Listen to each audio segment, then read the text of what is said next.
Olá pessoal, beleza? A gente vai começar mais uma videoaula bem dinâmica, tá? Com relação à química e com relação às leis ponderais, para a gente fechar toda aquela parte de atomística. Então nós tivemos a oportunidade de ver desde os primórdios, tá? Desde 400 anos antes de Cristo, as primeiras ideias que se teve acerca do átomo, tá? Nós vimos então que a princípio você tinha duas escolas de pensamento, a escola de Demócrito e Leucipo, tá? Que acreditavam que a matéria podia ser fragmentada, que a matéria podia ser descontinuada, poderia ser fragmentada em partículas indivisíveis, que na época, filosoficamente, eles pensavam e chamaram essas partículas de átomos não divisíveis. Tá?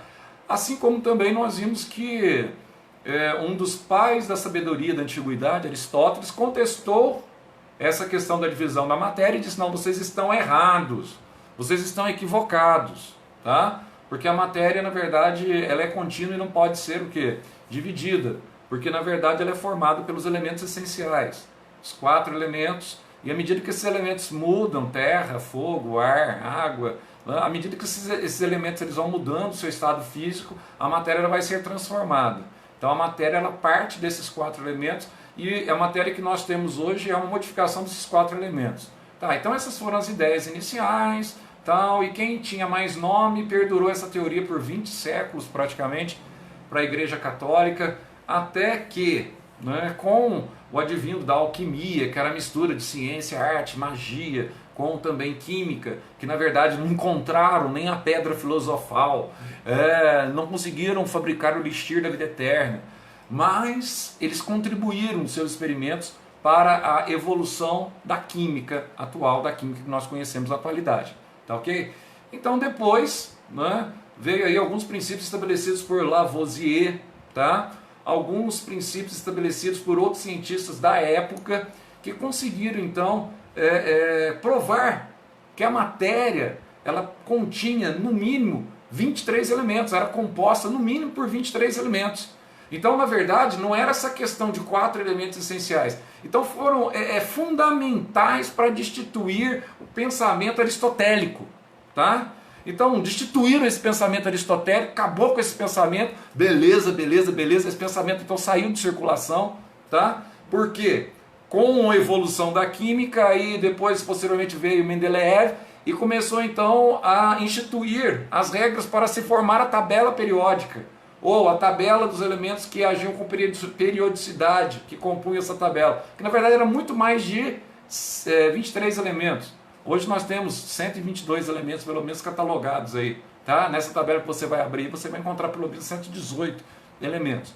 Então a química como ciência, ela começa então a ter seus passos iniciais, etc. Tal, e surge então o modelo atômico, o primeiro modelo, John Dalton, 1808, que nós vamos falar sobre leis ponderais, nós vamos ver o que ele defendia. Então nesse modelo atômico de John Dalton, ele resgata esse pensamento do átomo indivisível, então a expressão é a mesma, né? Átomos, ou seja, tomos, divisão, átomo não divisível. Então é esse pensamento de átomos, ou seja, de não divisão, que a menor fração da matéria seria uma partícula extremamente pequena, né? Indivisível, semelhante, se nós fôssemos enxergar macroscopicamente, o que não é possível, nem muito menos naquela época era possível, tá? Para o pai do daltonismo, ele tinha problema visual também, né? Ele era daltônico. Macroscopicamente falando, tá? Ele diz assim, se desse para a gente enxergar, seria como se fosse uma bola de bilhar, tá?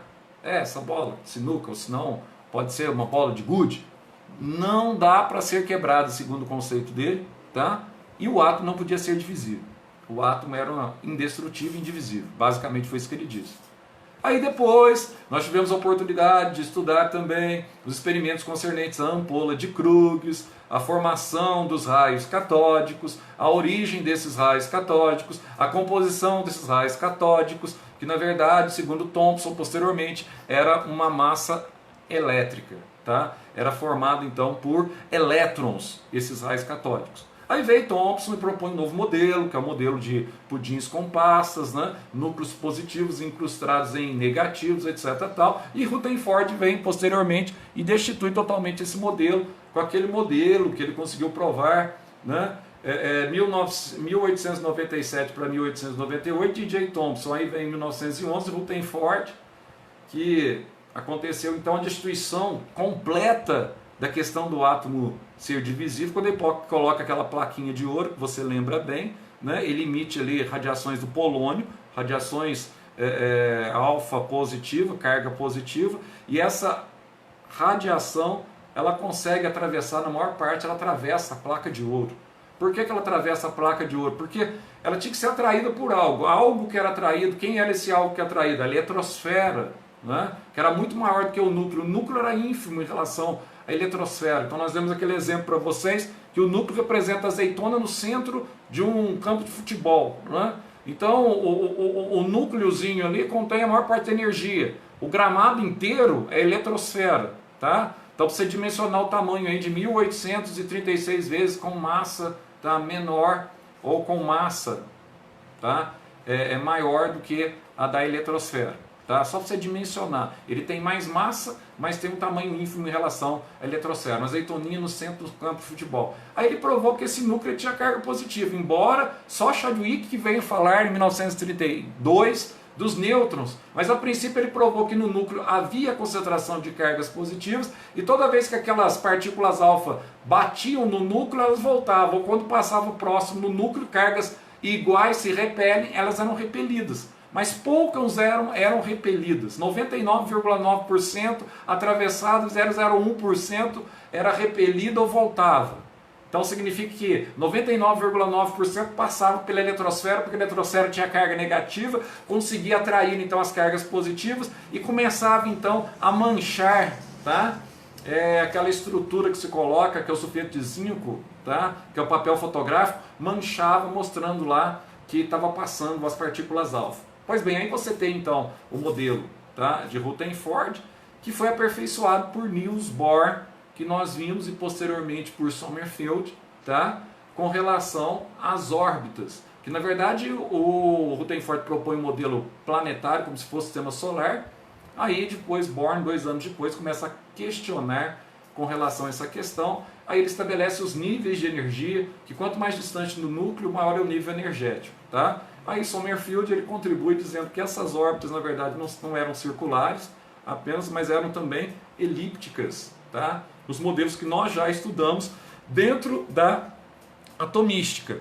Agora, nós gostaríamos de falar um pouquinho com vocês acerca dessas leis ponderais, tá? Para a gente fechar essa parte e já continuar no caderno 2, com mecânica quântica, com a evolução da mecânica quântica do modelo que nós entendemos hoje para o átomo. Essa mecânica quântica começa a se desenvolver, que é a física destinada para explicar o modelo do átomo, que é uma física particular para o modelo do átomo, que sai um pouco da física clássica, tá?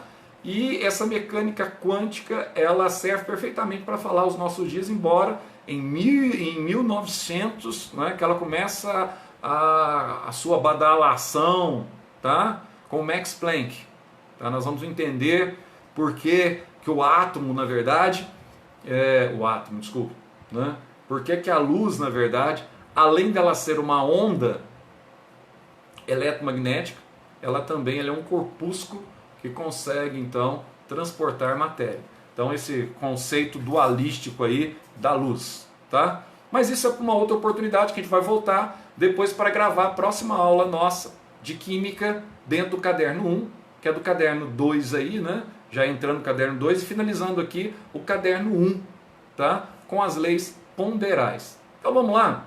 O que seriam leis que nós chamamos de leis ponderais? E essas leis ponderais, até que ponto ela tem relação com essa teoria atômica de John Dalton, aquele mesmo que, ao ir à igreja, né, alguém uma vez perguntou para ele assim: bom, escuta, por que você está com uma meia verde e a outra meia, você está com a outra meia azul? Aí ele diz, ou vermelha, né? Vermelha. Aí ele diz assim: não, eu para mim não vejo nenhuma diferença.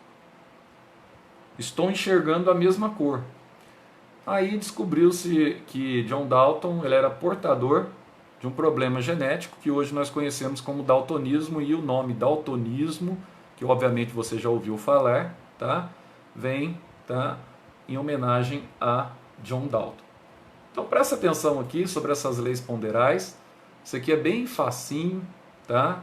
Bem simplesinho, e ela vai lá na química bem anterior, os primórdios da química, lá no século XVIII, quando começa a se estudar aqui, tá, as leis empíricas, ou seja, tudo aquilo que você pode comprovar através de experimentação, e depois você começa a falar também, dentro desse empirismo aí, ó, não dá para aceitar nada que não possa ser colocado em um laboratório e possa ser comprovado cientificamente. Então, basicamente é isso. E aí começa então essas leis ponderais, tá, de Lavoisier, com relação às massas participantes. Você vai ter também a de Proust e essa lei também de John Dalton. Nós entendemos aí o que eles disseram. Primeiro aqui você tem transformações químicas, e numa transformação química eu tenho os elementos que funcionam como reagentes, que estão reagindo aqui, tá? Eu tenho aqui o carbono, um sólido, na presença de oxigênio, um gás. Ele vai ter então o produto. Antes da seta reagente, depois da seta sempre o quê? Produto. E esse produto vai ser o CO2, o famoso gás carbônico, tá? Famoso gás carbônico. Agora, mesma coisa aqui, ó. Eu tenho reagentes em amarelinho, azulzinho eu tenho os produtos. Então aqui eu tenho o nitrogênio gasoso, esse Gzinho que a gente coloca aqui é de gás, tá? Esse S é de sólido. Então eu tenho aqui, ó, o nitrogênio gasoso, que na presença do hidrogênio gasoso, você vai ter a formação aqui de uma molécula de amônia, uma molécula gasosa de amônia, tá? Então aqui eu tenho reagente nitrogênio e hidrogênio, produto amônia. Então aqui nós temos as combinações químicas. Então a partir dessas combinações químicas, o que nós vamos entender como leis, tá, ponderais? Será que as massas dos reagentes elas são mantidas nos produtos? Será que modifica? Será que a proporção do reagente ele é proporcional, tá, ao produto? Será que existe alguma modificação, tá, que Proust ele fala? Será que existe? Será que não existe? Será que tem alguma coisa a ver? Será que não tem nada a ver? Esse númerozinho aqui que a gente coloca aqui como coeficiente de balanceamento, para que ele serve? Então a gente vai estudar isso ao longo desse ano, e agora especificamente a gente vai falar sobre essas leis ponderais. Então a primeira lei que eu gostaria de destacar com vocês, essa lei aqui, ó, que é a lei de Lavoisier. Esse cara aqui foi fantástico, né?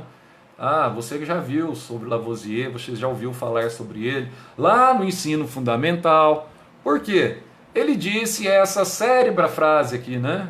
Ó, na natureza nada se cria, nada se perde, tudo se transforma. Então essa frase, eu tenho certeza que alguma vez na vida você já ouviu falar, a sua professora de ciência ou o seu professor, né, de química no ano passado, que aliás fui eu, né, no nono ano. Nós falamos algumas vezes sobre Lavoisier e também sobre esse princípio de conservação de certa forma das massas, e nós vimos também uma questão interessante no ano passado, que é o balanceamento por tentativas. Não foi isso que nós vimos? Então o que ele fez, Lavoisier? Basicamente para você guardar aí, para você anotar no seu caderninho. Coloquei um esqueminha aqui bem simples para favorecer a sua vida, tá? Então o objetivo nosso é favorecer a sua vida, não dificultar a sua vida na quarentena, para que você fique bem calminho em casa, tá bem? Então olha só, ele utilizou aqui uma balança de precisão e começou então a observar o que acontecia com as reações químicas quando eram mantidas em um recipiente fechado. Será que no meio de um recipiente fechado, ao longo das reações químicas, será que havia divergência entre a massa dos reagentes e a massa dos produtos? Vamos ver aqui o que ele notou, né? Se há ou não divergência. Então presta atenção aqui, ó. Olha só, o que ele vai propor nessa lei da conservação das massas de uma forma bem simples, bem singela, tá? Ele diz assim: toda vez que eu estiver trabalhando com um recipiente fechado, tá, que não tem contato com o meio externo, Eu vou explicar daqui a pouco por quê. Então, num sistema fechado, sempre a massa dos reagentes ela vai ser igual à massa dos produtos. Guardou? Então, se eu tenho o elemento A com o elemento B aqui reagindo, eu tenho a massa de A com a massa de B. Então, a massa que reagiu vai ser exatamente a massa que foi produzida num sistema fechado. Ô Zé, por que isso só funciona no sistema fechado? Porque se o sistema for aberto, se eu estiver trabalhando, tá, com massas que produzem gases aqui, por exemplo, vamos pegar aqui, se esse D aqui fosse um gás CO2, o que ia acontecer? Esse gás ele ia se dissipar para o meio. Então é óbvio que desse lado de cá haveria um decréscimo na massa se o sistema fosse aberto, porque produziu um gás e o gás vai se perder. O gás ele quer escapar, o gás ele quer sair do meio, tá? Então ele fez um sistema fechado para evitar que, se houvesse a produção de gases, inclusive, ele pudesse mensurar entre reagente e produtos, tá? Estabelecendo a mesma condição. Então, que a massa dos reagentes seria exatamente igual, na soma total, à massa dos produtos. Aí, depois, lá na frente, no século XX, Einstein, ele questionou essa questão aqui, estabelecida por Lavoisier. O que Einstein disse? Ele disse que numa transformação química, tá? Você tem uma diferença de energia entre os reagentes e os produtos. Aí Einstein diz o seguinte, não é exatamente a mesma massa, porque, na verdade, quando há transformações, mesmo que seja um ambiente fechado, você tem a dissipação de uma parte da energia. Aí o que acontece? Então Einstein, ele destituiu a lei de Lavoisier? Na verdade, não. Por quê? Ela é considerada correta até hoje na química moderna. Por que ele não destituiu a lei de Lavoisier? Por uma razão muito simples. Porque a energia que ele estava considerando que era dissipada, ele estava correto? Estava correto. Mas essa energia, ela era desprezível em termos de massa quando você analisa o sistema como um todo. Portanto, prevalece esse princípio estabelecido por Lavoisier sobre a lei da conservação das massas, tá? Que a massa dos reagentes é igual à massa dos produtos. Ô Zé, deixa eu ver como é que funciona isso. Você mostra pra gente aí, pra gente ver como é que funciona? Mostra. Bem facinho para você entender. Zé, então é igual mesmo? É. Por exemplo, vamos pegar um gás aqui, é um gás bastante comum que você conhece bastante, que é o gás dióxido de carbono, que é o CO2. Olha só o CO2. Aqui no CO2, eu vou ter um detalhe interessante, meu caro. Ó, como que é formado o dióxido de carbono? Eu tenho aqui o carbono sólido e tenho aqui o gás oxigênio. Então, no gás oxigênio, eu tenho 2 átomos de oxigênio, tá? Então, quando eu reajo, aqui eu tenho os 2 reagentes, ao reagir esses 2 gases, eu vou formar aqui o gás CO2. Agora, presta atenção no detalhe aqui, ó. O carbono, ele apresenta, tá, uma massa aqui de 12 gramas. Cada oxigênio apresenta uma massa de 16 gramas. Como eu tenho 2 oxigênios aqui, ele vai ter 32 gramas.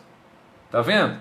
Então, ó, se eu somar as massas que estão reagindo aqui, ó, 12 com 32, quanto que eu tenho aqui? 44. Tá? Quanto que foi produzido CO2 aqui? Exatamente o quê? 44 gramas. Então, a massa dos reagentes é exatamente a mesma do que a massa dos produtos. Entendeu? O carbono, ele não vale 12, eu não tenho 2 oxigênios aqui, 2 oxigênios, 16, com 16, 32, com 12, 44. Então a mesma massa que eu tenho aqui, eu vou ter aqui. Então o princípio dele, tá, é coerente, é um princípio que nós chamamos de princípio correto. Tá certo? Agora um outro detalhe para você guardar também. Além de que a massa dos reagentes é igual à massa dos produtos, tá?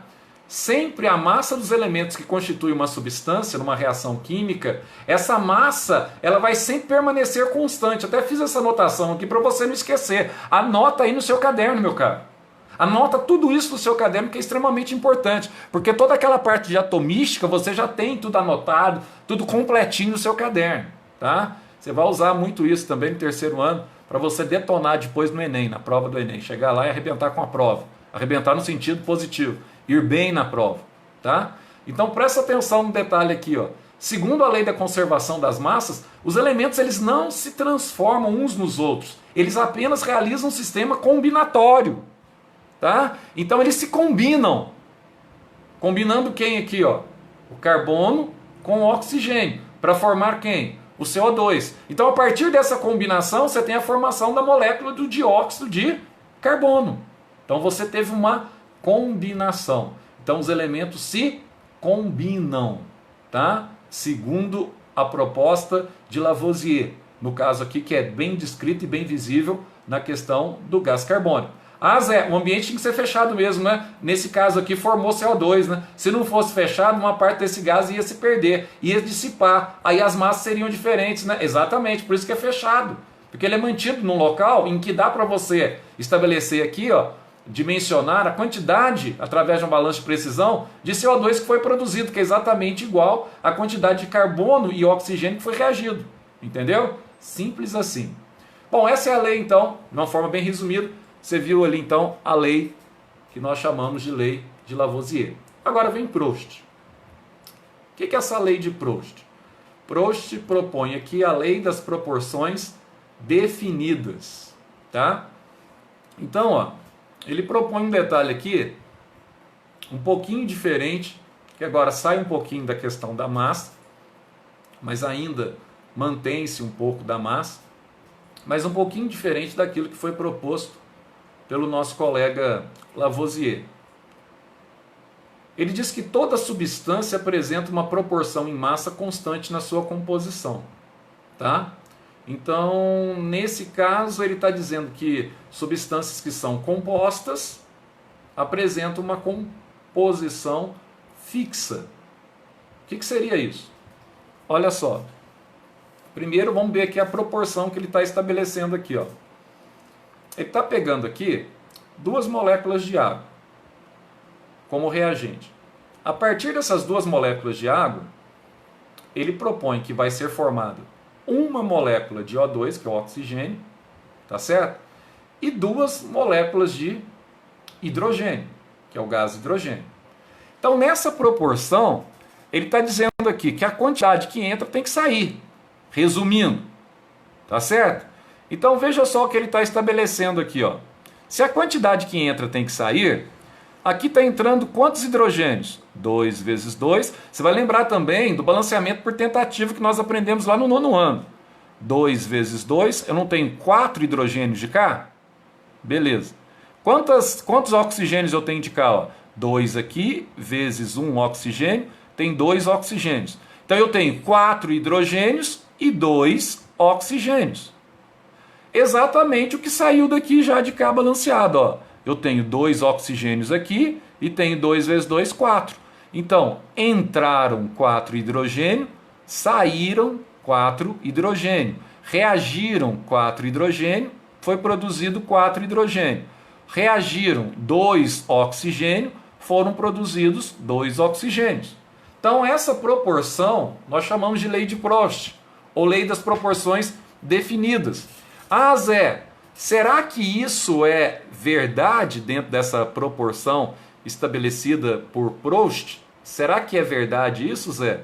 Bom, vamos pegar aqui, só para você entender essa proporção aqui, ó. Se eu reagir, por exemplo, 4,5 gramas de água, certo? Ah, Zé, deixa eu entender, 4,5 gramas de água, pela lei da conservação de Lavoisier, se eu reagir 4,5 gramas, eu tenho que produzir 4,5 gramas. Então, produzir 4 gramas de oxigênio e meio grama, tá, de hidrogênio. Agora, presta atenção. Você produziu 4,5, 4,5, 4,5. Agora, aqui a proporção, ó, não é 2, ó, para 1, para 2. Não é essa proporção que você estabeleceu aqui? Então, o que ele diz? A proporção, ela pode ser mantida. Aí, se eu fizer aqui, ó, o que ele está propondo aqui? Ó? Se eu dobrar essa massa, Zé, para quanto que ela vai? Ela não vai para 9 gramas? Vai para 9 gramas. Eu dobrei essa massa. Aí olha o que acontece aqui. Se eu dobrar desse lado aqui, ele vai dobrar aqui também, ó. Vai para 8. Aqui estava meio, dobrei, vai para quanto? Vai para 1. Tá? Então, olha, para eu manter a proporção, se eu dobrar aqui, Zé, olha só, dobrar 9 vezes 2 não dá 18. Se eu vou dobrar aqui também, 8 vezes 2, 16, 1 vezes 2, 2. Então, a proporção de massa é garantida. Tá? As proporções são definidas a partir do coeficiente de proporção estabelecido aqui para cada equação química no balanceamento, segundo Prost.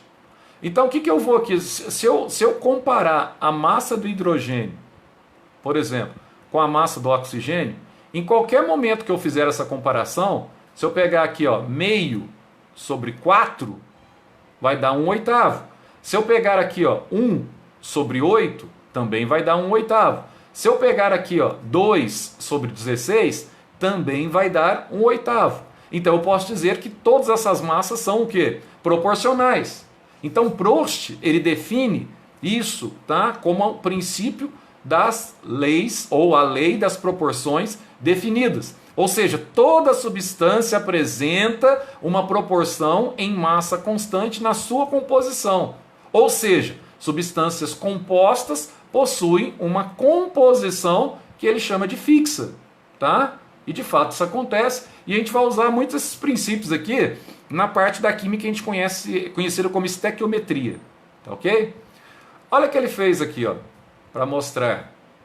Ó,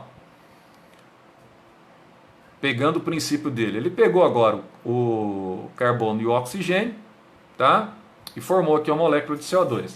Vou apresentar por bolinha aqui. O carbono é um sólido, tá aqui. Pegou o CO2, o gás, duas bolinhas representando 2 oxigênios. O carbono só tem 1. E aqui eu tenho duas bolinhas representando o oxigênio. Olha o que formou aqui, ó. Formou um composto que tem carbono e 2 oxigênios. Então, na lei de Lavoisier, nós vimos então, olha só, que eu tenho aqui, ó, a massa do carbono 12, 32, vai formar 44. Então, a massa dos reagentes é igual à massa dos produtos. Agora, e se eu dobrar? Se eu dobrar, vai alterar? Se eu colocar aqui, ó, 2 carbonos com 2 oxigênios com 2 CO2, vai alterar? Não, vai simplesmente dobrar a massa. Porque eu estou trabalhando aqui agora com 2 carbonos, com 4, na verdade, 2 vezes 2, 4 oxigênios, com 2 carbonos aqui e 4 oxigênios. Mas veja você, a massa aqui simplesmente ela vai dobrar, ó, 24, 64, 32 vezes 2, 64, 44 vezes 2, 88. Agora, a proporção, ela alterou? Não, a proporção é exatamente a mesma. Então o que ele diz aqui, ó, anota aí no seu cantinho, os números mudaram, mas a proporção sempre ela permanece o quê? Constante, meu caro. Então os números mudaram, mas a proporção permanece a mesma coisa. Esse é o princípio das leis das proporções definidas. Esse é o princípio da lei de Proust, de uma forma bem simples, bem direta e bem objetiva, tá? Olha só que tem a proporção na receita de bolo, tá certo? Então só para você estabelecer essas proporções definidas aqui. Mesma coisa aqui, eu tenho 12, 32, formando 44, tá ok? Então, olha, se eu duplicar, como nós vimos lá, eu passo a ter 24, 64 e 88, beleza? Agora eu posso fazer aqui o detalhe, ó. Se eu pegar a quarta parte dessa massa, se eu dividir isso aqui por 4, eu tenho que dividir tudo aqui por 4, você concorda comigo? Se eu dividir aqui, ó, 24 por 4, eu tenho 6 gramas, ó, 64 por 4 eu tenho 16 gramas, e 88 por 4 dá 22. A proporção é a mesma, meu querido, ó, 6 com 16 vai dar o quê? 22 gramas, tá? Se eu pegar aqui e dividir tudo por 2, ó, 6 por 2 dá 3, 16 por 2 dá 8, 22 por 2 dá 11. Proporção é a mesma. Os números mudaram, mas a proporção permanece a mesma. Tá entendendo? Esse é o princípio estabelecido por Proust. Se uma das substâncias for colocada em quantidade superior à definida pela proporção, o excesso dessa substância não vai participar da reação. Guarde bem isso, depois a gente vai fazer alguns exercícios sobre essa matéria. Esse excesso aí, ele vai ficar notificado no cantinho. Ele não vai participar da reação, tá? Ele vai sobrar esse excesso. Então presta atenção no outro detalhe que você não pode esquecer com relação a essa proporção, ou essa lei de Proust, ou essa lei de proporções definidas. Essa lei não é válida para mistura, tá? Pois essa não possui composição constante. Ou seja, as misturas não apresentam composição constante. Nós estamos falando aqui de substâncias compostas, tá? Misturas não apresentam composição constante. A composição da mistura, ela pode modificar-se, ok? Então não é válida para mistura, somente para substâncias compostas. Beleza? E agora, finalmente, para você arrebentar nos exercícios dessa aula e depois, material do SAS, você vai ter aqui a lei de Dalton, tá? Essa aqui já tem o nome de lei das proporções múltiplas, tá? Então, o que diz Dalton? Dalton ele diz assim: dois elementos se combinam em proporções diferentes, formando compostos diferentes, tá? Então, veja só. Ele vai dizer o seguinte, esse mesmo que propôs que o átomo era indestrutível. Olha o que John Dalton ele está dizendo aqui para nós. Ele diz assim: mantendo constante a massa de um dos elementos, a massa necessária do outro elemento apresentará uma relação de números inteiros e pequenos. Zé, o que significa isso? Vamos entender aqui? Presta atenção aqui, meu querido. Olha o que ele está dizendo aqui. Ó. Se eu pegar o nitrogênio com o oxigênio, está aqui. Ó. O nitrogênio, a massa dele é 14. Eu tenho dois nitrogênios aqui. 2 vezes 14 dá 28. Beleza? Se eu pegar o oxigênio, a massa dele é 16. Então, 2 vezes 16, tá? Vai dar 32. Então, se eu pegar o nitrogênio com o oxigênio, com um único oxigênio, e não com dois oxigênios, com um único oxigênio, eu vou ter a formação desse óxido aqui, ó. Tá? Esse óxido aqui, ó, N2O, quantos compostos ele tem de nitrogênio aqui? Ele não tem 2? Cada nitrogênio vale quanto? Cada nitrogênio vale 14, então dá 28. 28 com um oxigênio, que é 16, vai dar 44. Aqui, ó, quando eu reagir com um oxigênio, com O apenas, o que aconteceu? 28 com 16, deu quantos gramas? 44 gramas. Aí presta atenção que ele vai fazer aqui, ó. Ele vai manter constante o nitrogênio, vai manter constante o N2, tá? E vai aumentar a proporção, na verdade, aqui, ó, de quem? Ele vai aumentar a proporção, tá, de oxigênio. Aqui, para você ter uma ideia, nessa primeira condição, ele está reagindo aqui 2N, tá, que é o N2, com meio 1 sobre 2 de oxigênio. Então, 1 sobre 2 de oxigênio, eu vou cortar aqui o 2 com 2, vai sobrar só um O, que é 16 gramas. Aqui, ó, se eu tenho 4 oxigênio formando, na verdade ele está reagindo com 2 aqui. Então 2 vezes 2, 4 vezes 16, 64. Não é? E aqui se tem 5, ele está reagindo na verdade com 2,5. 2,5 vezes 2 dá 5, vezes 16 dá 80. Tá certo? Então o que ele está querendo mostrar aqui com essa lei de proporções múltiplas? Tá? Mesmo que eu alterar um dos reagentes, que é o oxigênio aqui, que eu estou alterando a quantidade do oxigênio, você tem a manutenção constante das massas, tá? Em função da quantidade de oxigênio. Então aqui, ó, para um oxigênio eu tenho a massa de 44, ó, para 2 oxigênios eu vou ter a massa, então, de 60 gramas, aqui subiu para 32 gramas, Para 3 oxigênios eu tenho a massa de 76, aqui a massa do oxigênio subiu para 48, aqui ó, foi para 4, 92, e aqui ficou com 64, aqui para 5 foi para 108, ficou aqui com 80.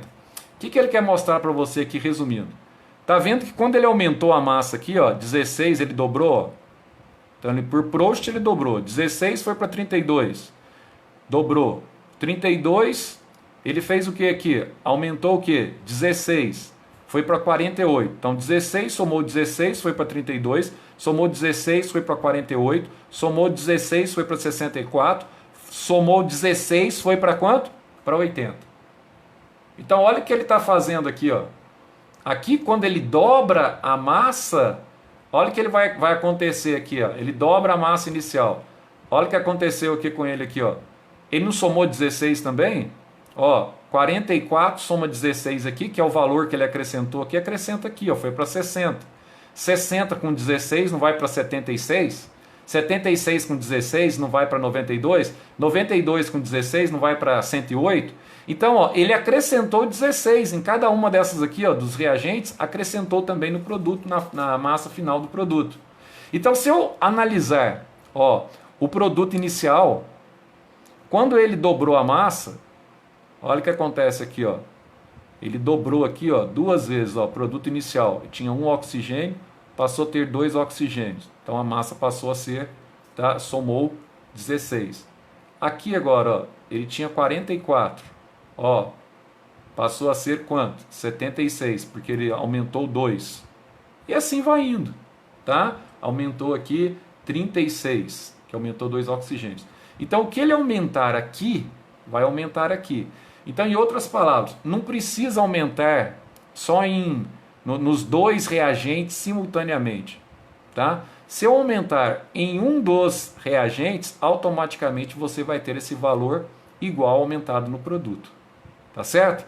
Aumentei reagente, aumentei produto. O mesmo valor que eu aumento daqui para cá, que é 16 gramas, eu vou aumentar daqui para cá, que é 16 gramas, e assim simultaneamente, ó, 16, 16. Certinho? Então, lembrando que o modelo atômico de Dalton, nós já falamos, é o modelo então do átomo indestrutível, tá? Pequenas partículas esféricas, maciças, indestrutíveis, indivisíveis, que é o formato da bola de bilhar, tá? Todos os elementos são caracterizados por seus átomos, todos os átomos de um dado elemento são idênticos. Átomos de diferentes elementos têm propriedades distintas. Esses são os pressupostos de Dalton que você vai anotar aí no seu caderninho, beleza? E um detalhe aqui, já finalizando, caminhando para o final da aula, as transformações químicas consistem em uma combinação e separação ou rearranjo de átomos, tá? Aqui eu tenho os átomos de um elemento X, aqui eu tenho os átomos do elemento Y. Então, a partir do rearranjo e a combinação desses elementos, você vai ter a composição desses elementos à base dos compostos X e Y, tá? Aí você vai ter aqui, um composto é uma combinação específica de mais de um elemento. Por exemplo, quando a gente analisa aqui o ácido sulfúrico e o ácido sulfídrico, o que nós estamos vendo aqui? Ou o ácido sulfúrico e o ácido sulfuroso, tá? O que nós estamos vendo aqui? No ácido sulfúrico, eu tenho 2 hidrogênios, eu tenho 1 enxofre e tenho 4 oxigênios. Então a proporção que nós temos aqui, para cada 2 hidrogênios, eu vou ter 1 enxofre e 4 oxigênios. No ácido sulfuroso, H2SO3, olha a proporção que eu tenho. Para cada 2 hidrogênios, eu tenho 1 enxofre e tenho 3 o quê? 3 oxigênios. Tá certo? Então essa é a proporção estabelecida. Então nesse modelo atômico de Dalton e com relação às leis, tá, ponderais, nós vamos ter aqui, ó, no modelo de Dalton, nós vamos ter aqui também uma explicação direta com relação a essas leis ponderais. Então, primeira coisa para a gente fechar a aula, para a gente guardar bem isso aqui, para você estudar bastante em casa depois, tá? A massa é conservada em uma reação, tá? Então, para Dalton, os átomos são indestrutíveis, são apenas rearranjos durante a reação química. Então ele diz que a massa total dos átomos presentes nos reagentes deve ser igual à massa total dos átomos dos produtos. Então ele concorda obviamente, tá, com as leis ponderais, principalmente aqui a lei de Lavoisier. Então, olha só, nas proporções definidas, um composto tem proporções fixas entre o número de átomos dos elementos que os compõem. Nós vimos isso, tá? A proporção em que os átomos estarão presentes é sempre a mesma, tá? Então nós vimos isso a partir do momento que nós temos uma substância que nós chamamos de substância composta e nós não temos uma mistura. Então guarde bem isso, carregue bem essa anotação aí, essas anotações aí para favorecer a sua vida quando nós retornarmos e você já está aí extremamente habilitado para fazer as suas provinhas sobre esses conteúdos, sobre esses personagens, esses cientistas que foram aí grandes feras da física ou da química, que também contribuíram para a evolução, de certa forma, da física, e muitos físicos que contribuíram também para a evolução da química contemporânea. Beleza? Então nós vamos terminando, ó, terminando o caderno, tá? O livro 1. Já na próxima aula, nós vemos com o livro 2, né? Ou de vocês aí, eu não sei se é tudo livro, se está tudo no mesmo livro, eu não sei. Próxima aula nossa, nós vamos estudar então a aula 5, que vai falar sobre mecânica quântica e modelos atuais, atômicos mais atuais, algumas coisas relacionadas aí, tá? A números quânticos, que vocês vão gostar bastante dessa aula, tá certo? Você vai entender o que é um número quântico, tá? Você vai entender o que é o diagrama de Linus-Pauling, os níveis de energia, número quântico secundário, tá? Nós vamos ver todas essas estruturas que a gente chama também de azimutal, tá? Número quântico magnético, o que é spin, nós vamos aprender tudo isso de uma forma bem legal através das videoaulas. Grande abraço, até a próxima oportunidade. Estejam sempre bem em casa, guardando aí essa quarentena, que é importante para a saúde, tá? De todos nós. Até mais.